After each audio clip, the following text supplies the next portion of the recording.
What is going on, Torontonian, Raptonian, Fansonians? It's another loss, unfortunately, but fortunately. So again, we're in that weird, uncharted territory where Boston. I kind of already predicted on my Raptors in Black and White podcast Sunday. Actually, so far it's looking pretty good because I thought we'd go 1-3 this week.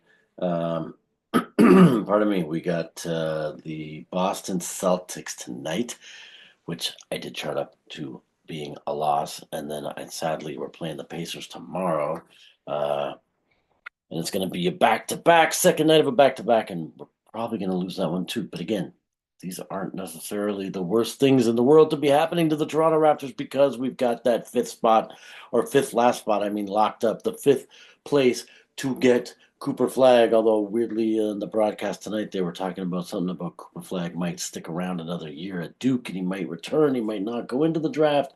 I don't know, he's looking at the landscape and he's worried, oh no, am I going to be drafted by the Raptors? Pardon me, am I going to be drafted by the Wizard? Oh, Jesus, am I going to be drafted by the Charlotte Hornets?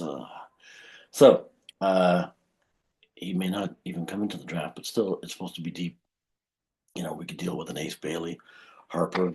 The other Harper, we already got the brother. Didn't work out that well. I don't even know if he's still in the NBA or if he's sitting on another team or not. But Boston Celtics take it to the Raptors 111 to 101. But still some bright spots in this game. Our bench was brutal, which is obviously part of the reason that we took the L because even it was looking like we were coming back. I think we had it by 10 at the end of the quarter, or sorry, at the end of the third quarter. And then they got it to within seven, maybe even six, but for sure seven. But then Boston, they just poured it on. I mean, these guys are the defending champions. What kind of chance do we have? Their defense is solid when they want to step it up, and they just they just start whipping off threes. I mean, they were only 29% from three today, but still 51 attempts. Like, geez, Louise, man, they're just killing it. We had 33 attempts at three and only 15.2%. So again, I'd say the two reasons we lost: 3-point shooting, and our bench was not great. Boucher only had 8. We got Orlando Robinson with 4. Weirdly, he came off the bench. They had Mogbo start this one. Agbaji with 8, and then Shead and Jacoby Walter 6 each. And our leader, only so today, too. 21.7 of 14 from the field, 50%. I mean, it's not brutal. It's not bad. And from the free throw line, he was pretty good, 7 of 9. But RJ Barrett continues to lead the way, 22 points for the Toronto Raptors. But some of the bright sides were some defense. Looked like we seemed to be pulling it together, especially when we turned it on early in the fourth quarter. Man, Jacoby Walter was out there getting it. Jamal Shead was out there working hard. Scotty Barnes did a great job a few times on Tatum when he was, trying to do his thing. And yeah, it just again looked like some bright spots where if we can start buying into a system that Darko's got going on, and play defense because defense wins championships, as they say. I mean, I don't think we're going to have that much trouble with offense if we, especially, are going to add a Brandon Ingram into this mix and Jakob Pertl, who can certainly get us more points than Mogbo and Orlando Robinson. Next year might be solid if we can combine that with a sweet sort of top lottery pick in this year's draft. Yeah, Raptors got a lot of upside. Oh, great. There go my dogs barking. Someone must be coming home. Um, but yeah, no, sorry. So on defense, I was loving that we weren't catching for the ball fake. Not a lot of people were jumping. They were just, standing with the arms out to defend. No, like, oh, getting the fake and then landing and hitting the foul. We seem to cause less fouls this game, which again was good because they really were working it, especially, Jalen Brown. Or I almost said Jalen Brunson. Jalen Brown and Tatum love that. They love that sort of fake to catch you. Even White was doing it a bunch of times, and the Raptors didn't seem to be biting. So I just worry about a little bit of a logjam. No battle. I guess he must have been playing with 905 tonight because he didn't enter the game at all. Jakob Poeltl was actually in the lineup, and it said didn't play, coach's decision, but he was wearing street clothes, sitting beside Brandon Ingram on the bench, who were both wearing street clothes. Uh, yeah, but logjam situation. I'm thinking because you know, Pirtle comes back, Mogbo goes to the second unit, um, and Brandon Ingram comes in. I've been saying I think Dick goes to the second lineup. And sorry, I've got my other screen off here. I'm not trying to ignore you guys. I'm just looking at the actual players that got minutes today. And I'm buying into Jacoby Walter. It looked good. A couple of the plays that I saw, he did a sweet little layup move. So he seems to be, he's got skills. His handle's sort of mid, but around the hoop, he seems to be able to create, and he's certainly confident. I mean, he broke out at one of the plays and just went for it, jamming it in. It was like one of those. The ball was really moving well. It was nice, and it ended up to him at the top of the 3-point circle, and he just decided like, oh, I see an opening. Did a sweet little move on the layup. So positive overall, moving in the right direction, and again, a loss. So it's what we want to see. Uh, we started out the game. I mean, at the end of the first quarter, it was 35-24, so you kind of knew it was going to be one of those games. Boston was just toying with us. Second quarter, we matched them a little bit. It was 31-30. But yeah, it was that fourth quarter that we actually outscored them overall and made it a game.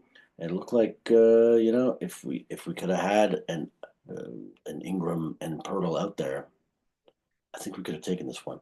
Obviously, we would have needed to clean up a little bit on some of the play of the bench because we got 0 for 2 Boucher from 3, 0 for 2 Jamal Shead from 3, Jacoby Walter 0 for 2 as well.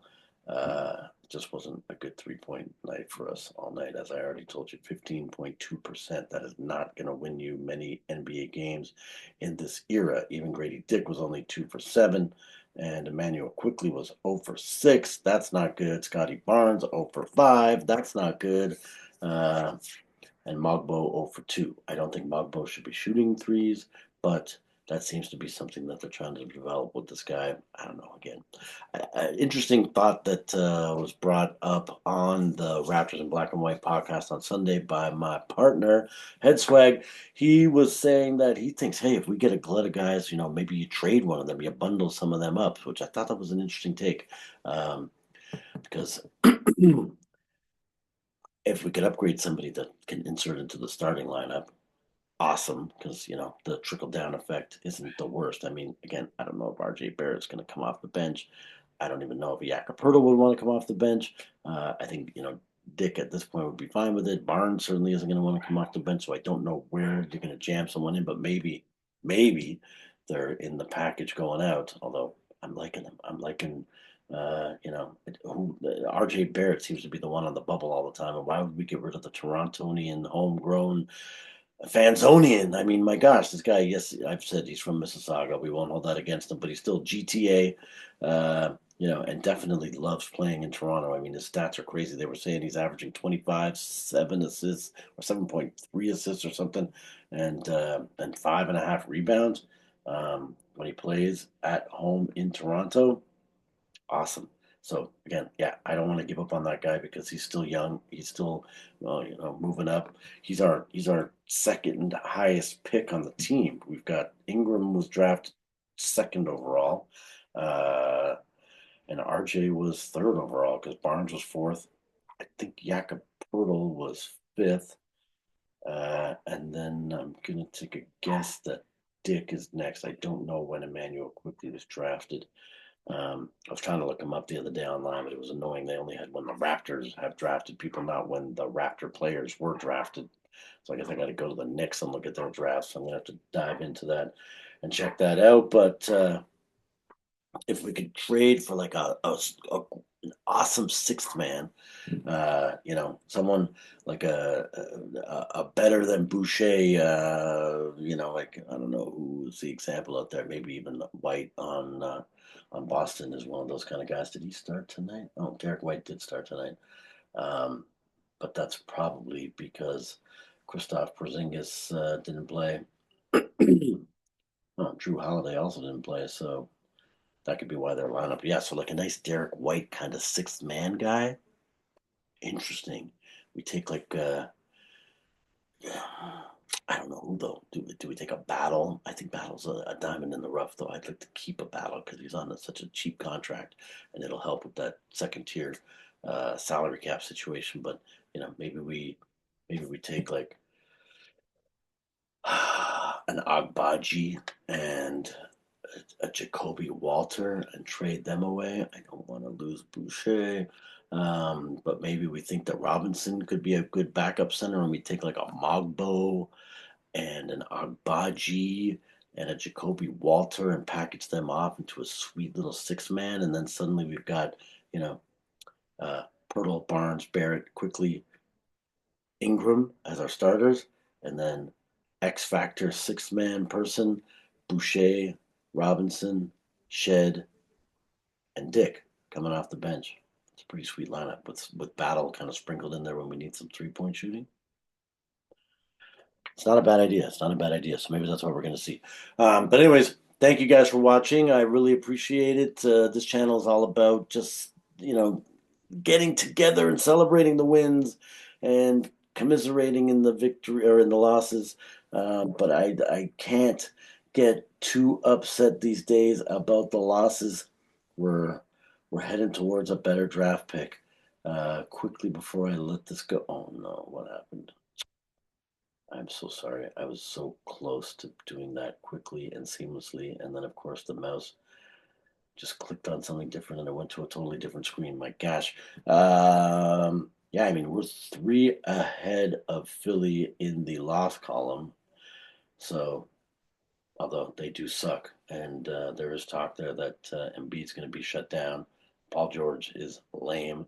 Can't do anything. So, it's possible that they could get worse than us. Hornets have 2 extra losses on us. Pelicans have 3. Utah Jazz has 3, and there's no way we're catching the Washington Wizards for worst in the league. They're already 7 losses ahead of us, and with the easiest schedule coming up for the rest of the season, I don't think we can get there. But next game, we are playing the Pacers tomorrow. Oh my gosh, sorry, what the heck just happened there? It went to like a whole schedule of the league, and that's not what I wanted. I want the Raptors schedule. So we're playing the Pacers tomorrow, and then we have another game Friday against the Bulls. I'm thinking we're going to lose tomorrow against Indiana. I don't want to lose to Chicago because I hate them, but they seem to have our number. I don't know what goes on when they play us. Their guy White goes nuts, and for some reason Vucevic can just like destroy us. Thank God DeMar DeRozan isn't there anymore because he also seems to come with extra effort and pace us every time he's playing, especially when it's in Toronto. This game's in Chicago. And then we've got Orlando on Sunday. So Orlando seems to have our number 2. That depends totally if Banchero is playing or not. Jalen Suggs has been out. So I hate to lose to Orlando more, but they're actually better than Chicago. So probably we're going loss Indiana tomorrow, back-to-back.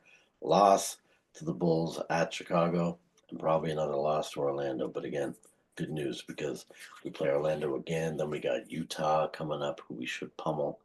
And then we've got Washington, Philly, Utah. Ugh. So there's probably a little winning streak in a row there. But let's see what happens. Thanks for watching. Please like, subscribe, share with somebody. Give me a comment. Just, a nice jersey. That would be good. Or don't talk so much. Or talk more about this. Or you suck. I'm down for whatever. Mr. Beast for president. Appreciate it. See you guys next game. Tomorrow, Indiana Pacers. Pascal Siakam back in town. If I can find my Pascal Siakam jersey, maybe I'll throw that on. Anyways, thank you.